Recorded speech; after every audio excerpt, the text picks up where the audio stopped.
ఆమె ఎవరు అందరికి తెలుసు. సో దాని గురించి బహిరంగ చర్చ అవసరం లే.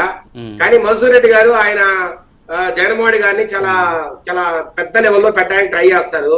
ఎందుకంటే ఆయనకే చెప్పాడ మొట్టమొదట, నేను పార్టీ పెడుతున్నానన్నా నువ్వు నాకు సంరక్షణగా ఉండాలని ఫస్ట్ మధుసూర్ రెడ్డి గారికి చెప్పారట. ఏదో ఒక ఇంటర్వ్యూలో చూసా మధుసూర్ రెడ్డి గారు చెప్పడము, సంతోషము. ఏమంటే మీరు ఆ లెవెల్లోనే ఉండాలా, అట్లాగే జగన్మోహన్ మొయ్యాలా.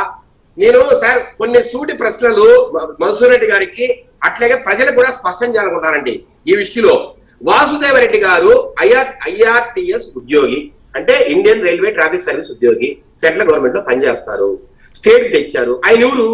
ఆయన రాయచోటి కాన్స్టిట్యూన్సీ సంబంధించిన సంబేపల్లి మండలానికి సంబంధించిన వ్యక్తి.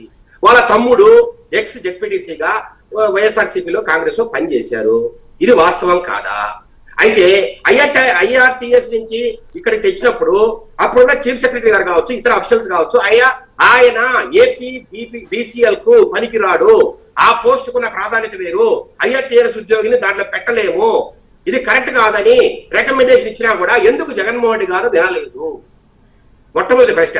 రెండో ప్రశ్న, అప్పుడున్న special chief secretary for excise ఎవరు? రజిత్ భార్గవ్ గారు క్రిస్టల్ క్లియర్ గా సీఎంఓకు అయ్యా ఇక్కడ కుంభకోణం జరుగుతోంది, భారీ ఎత్తున నిధులు దుర్వినియోగం అవుతున్నాయి, అసలు ఇక్కడ ఆర్డర్స్ వచ్చేది కానీ పోయేది కానీ దీనికి సప్లై కానీ చాలా దారుణమైన పరిస్థితి ఉంది, పెద్ద మోసం జరుగుతోంది, ఇది పెద్ద కుంభకోణం ఉంది, ఇక్కడ ప్రైవేట్ వ్యక్తులు చాలా మంది దీంట్లో ఇన్వాల్వ్ అయ్యి దీన్ని సర్వనాశనం చేస్తున్నారని సీఎంఓకు పలుమార్లు హెచ్చరించినా ఎక్కడైనా దీని మీద జవాబు ఉందా? ఎక్కడైనా దీని మీద చర్యలు ఉన్నాయా? మూడో ప్రశ్న, ఏమంటే కేపీఎంజీని తీసుకొచ్చారండి వీళ్ళు, ఒక దరిద్రమైన పాలసీని ముందుకు తెచ్చారు. ఏమని?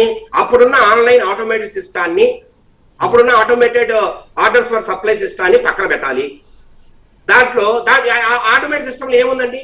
ఏ బ్రాండ్స్ కి అయితే ఎక్కువ పాపులారిటీ ఉంటుందో, ఏ బ్రాండ్స్ అయితే ఎక్కువ అమ్ముడవుతాయో ఆ బ్రాండ్స్ కు ఎక్కువ సప్లై ఇచ్చేట్టుగా, తక్కువ డిమాండ్ ఉన్న బ్రాండ్స్ కి తక్కువ సప్లై ఇచ్చేట్టుగా చేశారు. అంటే demand for supply for demand, అంటే డిమాండ్ ఏదైతే ఎక్కువ ఉంటుందో ఏ బ్రాండ్స్ కి అయితే ఆ బ్రాండ్స్ కు సప్లై ఇచ్చేది. గారు జగన్మోహన్ రెడ్డి గారి పాలసీని పూర్తిగా మధుసూర్ రెడ్డి గారు దయచేసి వినండి. పైన చెప్పొద్దు. జగన్మోహన్ రెడ్డి గారి ఎయిమ్ లెక్క విధానంలో జగన్మోహన్ రెడ్డి గారి ఎయిమ్ ఏందని ఫస్ట్ చెప్పండి. 1,00,000 కోట్లు కొట్టేశారు, నేను చెప్తా. అది కూడా వెయిట్, ఇది 3,000 కోట్ల స్కామ్ కాదు, 1,00,000 కోట్ల స్కామ్. వెయిట్. అయితే సార్ మేము పెట్టలేదు సార్, మద్యం తయారీ కేంద్రాలు మేము పెట్టలేదు. మద్యం తయారీ కేంద్రాలు పెట్టింది చంద్రబాబు నాయుడు గారు. మొలకల్ చెరువుకి వెళ్ళండి, మద్యం తయారీ కేంద్రాలు పెట్టింది చంద్రబాబు నాయుడు గారు. లిక్కర్ స్కామ్ లో చంద్రబాబు నాయుడు గారు ఎంత దిట్టో